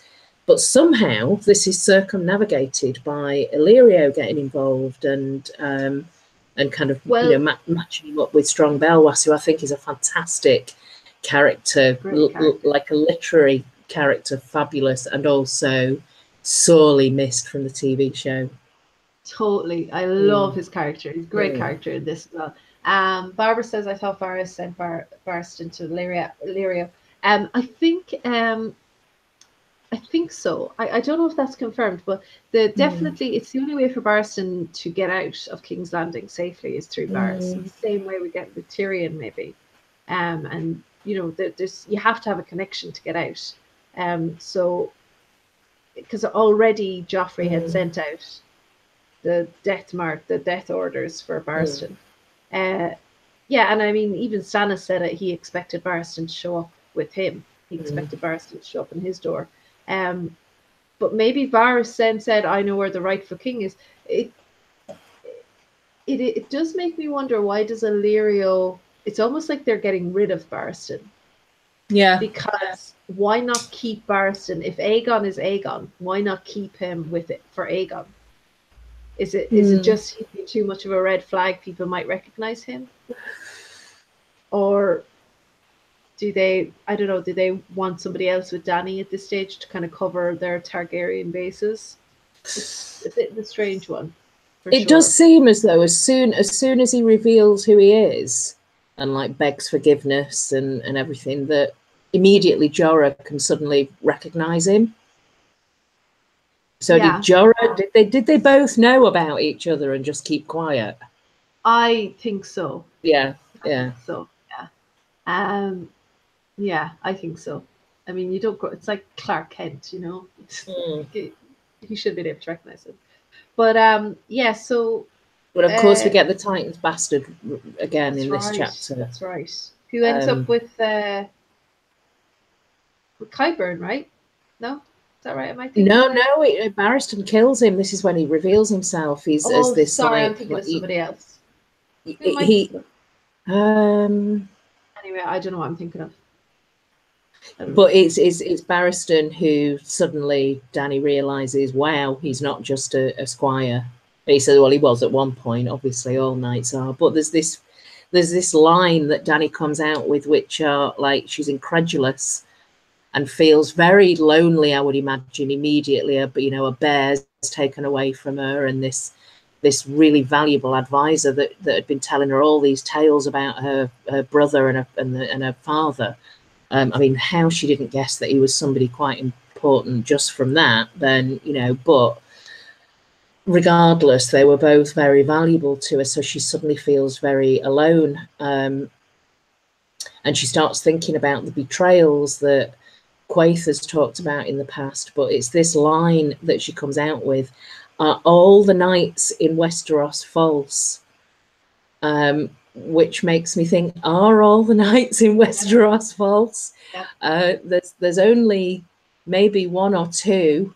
I'm thinking Brienne and the Hound, that are not really knights, that probably are the ones that act the most true knights rather than false knights. But yeah, it just I can see why she thinks that.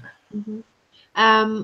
It's interesting because the Titans bastards, you know, this whole thing that's how Barristan is revealed, and the reason why, like, Jorah's so suspicious, like, there's no way a squire could take down such an accomplished fighter. You don't get to that position to be the head of the sellsword company without like being really ruthless, which is nice foreshadowing for a throwaway line we get about Bran in the next chapter. And I just like, there's a lot of theories about Bran, about who he is. I am totally on he is a Rain. Right, I'm totally on that train. Because I don't think you get to Bran's position. And the boldness he has and the willingness to please. You don't get to that position without being really smart and being very accomplished fighter and all the rest. So That's a cat's tail, by the way. So is there anything else for Dany, or we move on to Tyrion? Because Yeah, you're having Tyrion. fun with the Iron Board there, the Iron Board. Yeah. And Yeah, so this is a really short and sweet chapter from Tyrion. So we have, oh, hey Anisha, how are you? We have Tyrion 7. Sorry, Anisha, what we have a lot of chat here about Barristan.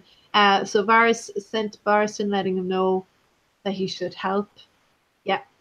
His life's forfeit, he should keep an eye on her and all that kind of thing. Nisha says, as she should, isn't she like 13 or 14? Here on my turned around in the timeline. Is that Dany? Are we talking about Dany? Dany's about 15 now, right? She's or maybe she's 14. She's a little bit younger than Jon, so yeah, she's probably 14. So yeah, let's talk about Bran as well. So let's get to Tyrion 7. It's a short and sweet chapter. It's mainly about shagging Shay in a dragon, or with the eyes of the dragons. Kind of weird. This is one of the, like, obviously Tyrion is going to go into a deep hate spiral from here on out. Not just by how he looks, but this is where his deep hatred of being a Lannister starts to come in. Like Tyrion has used that to define himself up until this point, but now he can't even comfort Sansa because he's a Lannister based on the involvement in the Red Wedding. Sansa is literally holding a big mirror up to Tyrion every single day, and he says in this chapter that the way he feels about Sansa is she's constantly reminding him of who he is, i.e. a Lannister, but also what he is, as in he feels this unattractive, his face mangled up dwarf, and so he's got this constant reminder all the time. And he really does slip into, there's this awful dynamic between Sansa and Tyrion where he wants her to, well, he wants her basically, but he also wants her to like him and rely on him, and he wants to have this like husband wife, this fantasy relationship that he's got in his head. But he knows I'm not entirely sure that she doesn't want that.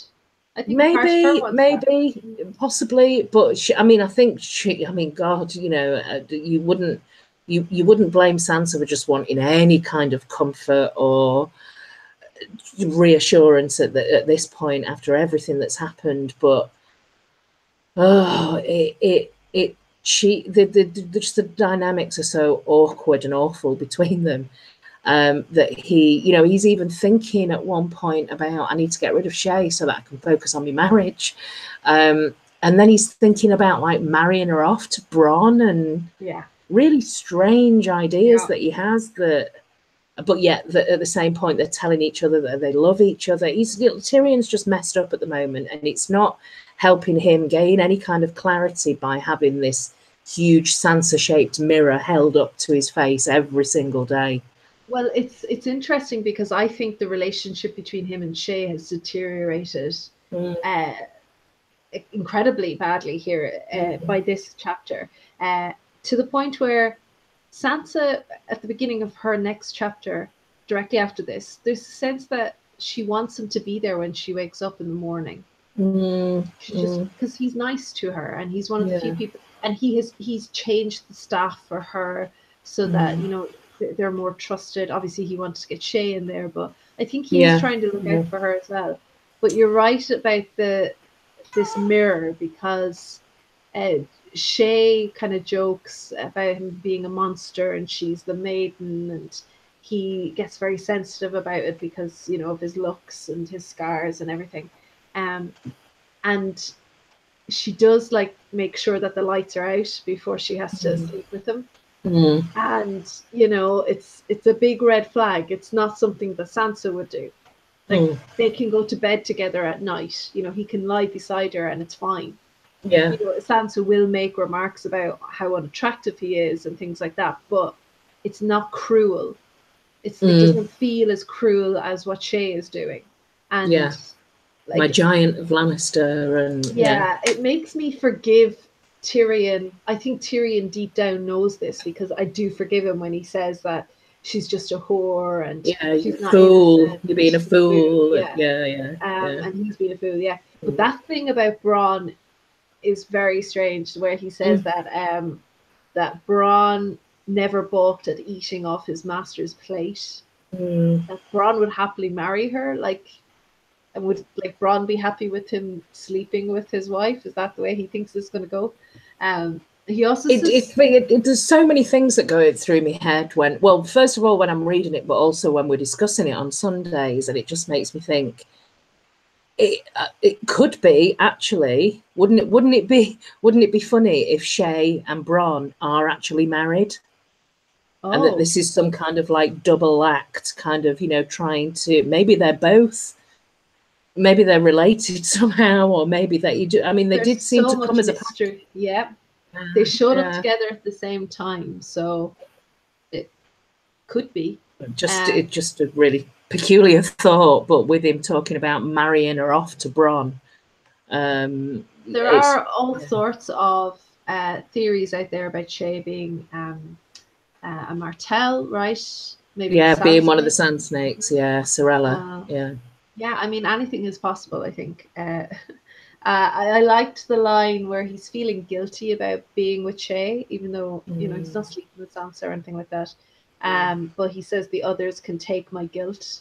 And it's just like, that maybe they will. We also find out in this chapter that a new year has started, that Joffrey and Marjorie are getting married on New Year's Day, which is quite fashionable, I suppose. New year, new century. We also find out from Tyrion, as readers, we begin to find out some of the more horrific, like the aftermath of the Red Wedding. So we get to find out in this chapter that but because he's thinking about what he doesn't want to tell Sansa, that will give her nightmares. And so we get to find out as readers that Rob's body was hacked and up to pieces, and Grey Wind's head was sewn onto Rob's body, and this really is the stuff of nightmares that would be horrific for Sansa. But we get to find out just how. So it wasn't just the events of the Red Wedding; it's everything that happened. Like you said, the mockery. I hadn't thought of it this way, and I've obviously forgotten this line in many rereads that I've had before. But Cat being dumped in the Green Fork was the phrase way of just being. It's just a complete insult and a mockery of the traditions of House Tully, their funeral customs. And I'd forgotten that that's what that was for. That's why they did what they did. But yeah, just awful that we get to find out in this very short chapter some of the horrific aftermath of the Red Wedding. Yeah, and I know there are people out there that might think Grey Wind is still alive. I'm not sure how. I don't know. I mean, the stuff about Cat is true, so I don't know why the stuff about Grey Wind won't be true. Do you think there's any particular significance in this chapter of Shay and Tyrion when they're up to no good, being all like, it's all kind of in the middle of the dragon skulls and dragon skulls everywhere or all around them?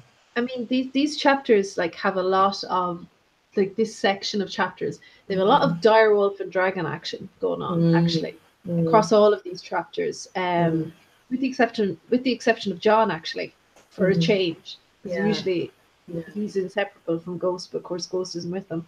I don't know what the significance of it is.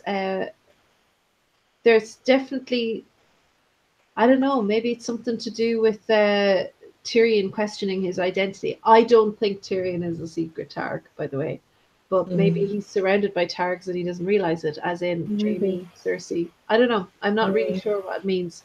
It's like ghosts, like the bones and the skulls of dragons. It's like there's a ghostly feel to it. Like there's some, historic symbolism somehow to.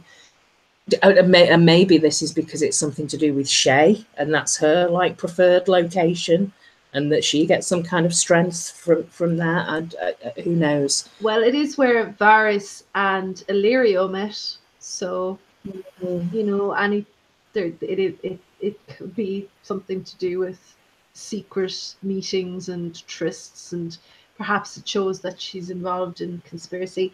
She does seem to have insider knowledge later on in Sansa's chapter that wouldn't necessarily come from Tyrion. She knows where Tyrion is, pretty much at all times. Yes.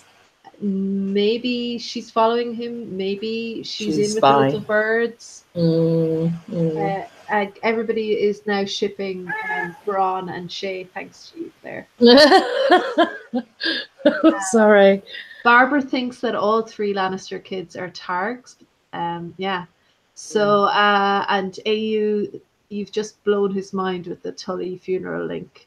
Yeah, well, it wasn't. It was right there in the chapter. Tyrion actually says in the chapter that they made when they dumped Cat in the Green Fork, it was they were making a mockery of the Tully funeral customs. So there's just so many little nuggets like that that we miss when we're doing this kind of washing machine cycle of rereads constantly. Yeah. But I suppose the other big question that I've got is based on the interactions between Tyrion and Sansa in this chapter, and actually in the next chapter, in Sansa's chapter. Do you have any kind of gut feeling at all about what Sansa and Tyrion's relationship might be at the end of this story? I think Sansa was already opening up in that chapter, because obviously this is the last chapter we see with Sansa being in King's Landing. This is her kind of last chapter, right? The next chapter is the Purple Wedding, so she'll be gone. But this is her last chapter in King's Landing. And we'll probably naturally go into Sansa 4 now, probably a little bit. But she does say that she needs to be strong because she needs to be like Robb. And she also says that she hates the fact that she has to go as kind of a Lannister guest to the wedding. Yeah. But it does make me wonder if she's okay with owning that, if it means that as the last Stark, that would give her a position of power. So that's the only thing that I could see from potentially their relationship. I know we talked about this before, and I always forget. But I mean, whatever it is, whether they end up married or in a relationship or whatever, I think there is more just from the dynamics between them, as frosty and as weird as it is, he wants I don't know, some sort of forgiveness from her maybe that he's never going to get, and he knows that, so he gets angry every now and again, and then Sansa just can't quite grasp, why is he being so nice to me? Is this a trick? Is this a Lannister trick? So all of that goes on between them, but underneath it, I think there is something there where potentially they could be more allies than enemies at the end of the story. They could be a very powerful political ally for sure. I just wonder with Tyrion, for me, it feels like he has fallen in love with Sansa. And he's definitely fallen in love with the idea of it. He likes the idea. I mean, he does think about the Winterfell claim. Yeah. So that's sweetens the pie as well. So they've got a very strange dynamic, these two. Oh, a fly just flew into my eye. Oh, you all right? Yeah, just flew right into my eye. Oh my god. Oh my god. That's weird. Oh my god. You all right? Have you got a tissue? I'm all right. It's grand. I think I just kind of got rid of him straight away. Luckily, I'm wearing tons of mascara, so he kind of got caught, I think. So will we move into Sansa 4? Sansa. We've got a kind of nice Tyrion sandwich here with Sansa. So I do think that I know I've asked before. I think I know the answer, but in the show they definitely annulled the marriage between Sansa and Tyrion. Did they do that in the books? Not officially. Okay. No, I don't. Not to my knowledge. No, it's never official. Yeah. So we're moving on to Sansa 4 now, and there's two main things that I want to talk about here. Her kind of combination of the dream and what she sees in the clouds at the beginning, but also the significance of the gift that Tyrion gives Joffrey. So it starts with she's thinking about Lady at the beginning, and she doesn't necessarily have bad dreams. This seems to be a theme in this chapter. She's not having bad dreams, because let's face it, I think Sansa, there's a part of Sansa that probably likes the fact that she's now the last representative of her house in a way. Maybe there's I must be brave. I must be brave. Yeah, like she's going to do it properly. Because she's been rehearsing for this role, you know, of being Lady Stark. Yeah. So, and I'm a Sansa. I really like Sansa. So that's not any Sansa hate at all. But I do, when she wakes up, there's a part of her, I think, that kind of wishes Tyrion was there, as I said earlier. And when she goes to the window, she sees the clouds, and the clouds look like two towers. And I just wondered, is that like the Frey towers?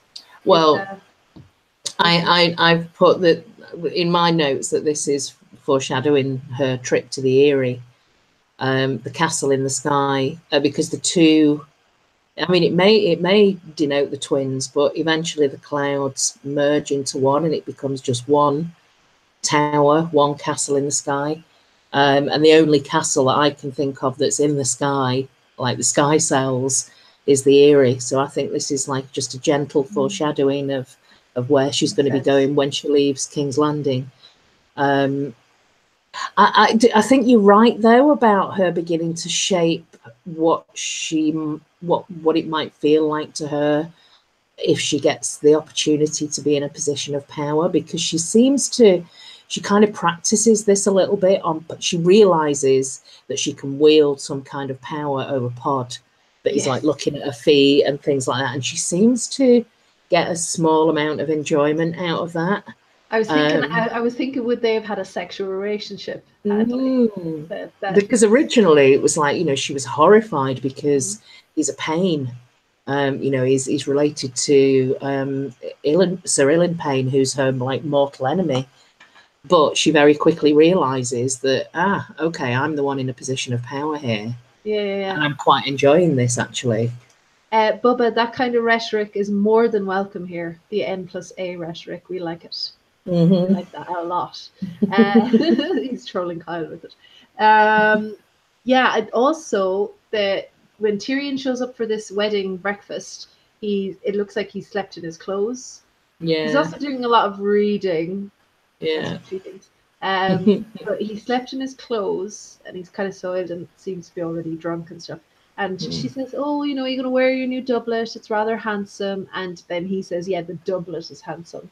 It's like, she's not being a petulant child for 2 seconds. Like, but that's her trying to like, let's go as this power couple. Let's not go as like, let's go from a position of strength. Why go from like being why be weak at all? Why give them anything to talk about? Because she's willing him all through the breakfast and the gifts and all that kind of thing. You know, don't let him goad you. Like, stay, just don't stand up for me. We're bigger. We can be better than this. So I kind of liked that willingness there on her part to kind of be a strong kind of couple. I'm interested in this gift that Tyrion gives to Joffrey. He gives him the lives of the 4 kings, which Joffrey then destroyed with his new sword, which I thought was interesting. That, you know, Joffrey's red sword, you know, he takes it out on, you know, the books and knowledge and all that kind of thing, and that's kind of, you could look at it as being symbolic for his maidenhead, if you like. It's like he doesn't get to use his actual sword at his wedding. That's how he's going to use it. And so, because the bloody sword and all that kind of thing. But there's so many like trigger, because we only get observations of Joffrey, and just every now and again, when, like Sansa saying, he can turn on the charm and he can be very gallant and gracious, but then he can just turn like that. And when he turned after he's hacked the book to pieces, and he turns around to Tyrion and says, you owe me a better present. And it's just, as a reader, there's so many things that are just like, I remember reading the moment when Joffrey died at the Purple Wedding and just feeling awful afterwards, thinking that just getting so much enjoyment out of a child dying. And I remember a friend of mine as well, way after the TV show had come out, and she picked the books up and she'd text me. I knew she was like getting up to like certain events. And whenever I saw her, it was like I was trying not to, like, because she always wanted to talk about it, and I was trying not to like let any spoilers or anything, so that she'd enjoy it. And I remember her texting me saying exactly the same thing, how I feel really nasty and awful, and like I feel like I need to go and have a shower because I'm so like excited about the fact that this child is dead. Yeah. I think it's okay with Joffrey. I think it's okay with Joffrey. Yeah. But yeah, so this book, the lives of the four kings, as I said, it kind of, because Tyrion argues with Oberyn on the way to the wedding, saying it should actually be called The Life of the Five Kings. And Oberyn said, oh, you know, that was kind of a rare book, and they're talking about it, and they argue about the validity of whether it should be about five kings or four kings. But I think it's Viserys II. He ruled for almost a year, Tyrion said, and like that's a valid reign, and it's kind of reminiscent of Joffrey. Joffrey's reign will be 2.5 years, something like that. It's not that long, right? So you know, how relevant will Joffrey's reign be? I mean, it'll be very relevant because he took Ned Stark's head, probably, but that'll make it relevant. But it made me think of this thing with Davos as well, and not seeing 5 written down. And I don't know know if there is any significance to it, but because the way we read it this week, that just kind of struck me as like, what's going on here? What's with that 5 thing?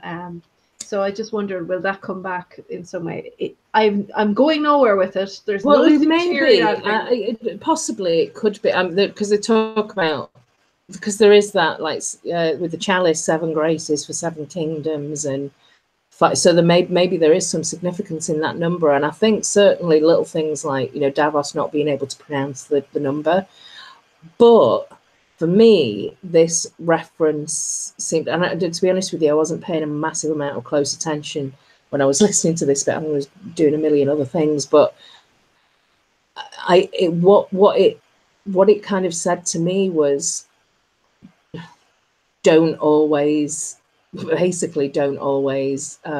know, completely accept what you read in a book, and think about who's read the book, because if you know, historically everybody would see Baelor the Blessed as a good king. There's so many things that you could list that he did that would be seen as good, but actually you could look at that a different way. So Oberyn and Tyrion were kind of arguing about, well, actually, he was, you know, but also he did this, which was his downfall, and I can't remember exactly what the examples were now, but I suppose the question is, in terms of the kings that were, because this is a book that is supposed to show Joffrey about leadership and kings, and how to be, you know, look at the reign of these previous kings and what can you learn from it. However, the argument, I guess, between Oberyn and Tyrion is, was Baelor the Blessed a good king or a bad king? It depends on who wrote the book. It depends on how you look at the arguments. You know, it's like, you know, you could do a good thing for, like, again, it ends up being a bad outcome, even though your intention was for it to be a good thing. So it's interesting. And also the sword as well. I just wanted to throw in there about the in terms of with the book, when the sword is revealed to everybody, that Kevin says that it's a king's sword, and actually wasn't it made from ice? Yeah. Which probably was a king's sword, but not, and you know, he obviously meant it in a completely different context. But do you think ice will be reforged, or do you think that's it? It's gone. I think that's it. Yeah. God damn it, Claire, you could have given me some hope. Sorry. Bubba, sorry, you mean Ned and a fisherman's daughter? Well, you know, Order of the Green Hand, they argue that Shara might be that fisherman's daughter. So Bubba also wants Joffrey to come back as a white, so then we can hang, shoot him, and drown him. So stone hairnet in regards to another connection to the Eyrie. Yep, absolutely. And Joffrey for Bubba is the Rasputin of Westeros. Is that right? Yeah. Rasputin was killed a few times, wasn't he? Joffrey is back as a white in the 21st century as Justin Bieber. No. I think one of the Paul brothers, surely. Yeah. Oh my God, yeah. So yeah, that's it then for me. Do you have anything else from this chapter? No, just that again, the dynamics between Tyrion and Sansa, where he's trying so hard for Sansa to like him or to forgive him, and she's just not. It's just not in. They're completely worlds apart. But they're probably getting something from each other somehow. At some, it's a very strange dynamic between both of them. Yeah, I totally agree. And thank you, Barbara. Much nicer than Claire. I think I might have a reforge in the future with a Nissa context. Thanks for giving me some hope, although I do think that. But so that's it for next week. Yep. We are reading from Tyrion 8 to Arya 12. We'll be kicking in, actually, I think after that into 5 chapters a week then. I think. Maybe it's another 2 weeks from now because it doesn't work out. But yes, so next week, Tyrion 8 to Arya 12. So bring your purple wedding fireworks and confetti and all that kind of thing. Thank you so much to everybody who came, and thanks for tweeting it and everything. I'm not on Twitter, so maybe I should do that. But thank you so much, and thank you, Claire, very much. You're welcome. I'll see you next week. Okay, folks, we will see you next week. I am on Instagram, so you can go there if you need to check. But we're all the same bat channel, same bat time, all that kind of thing. Thanks so much for coming, everybody. Have a great week, and talk to you all again soon. Bye.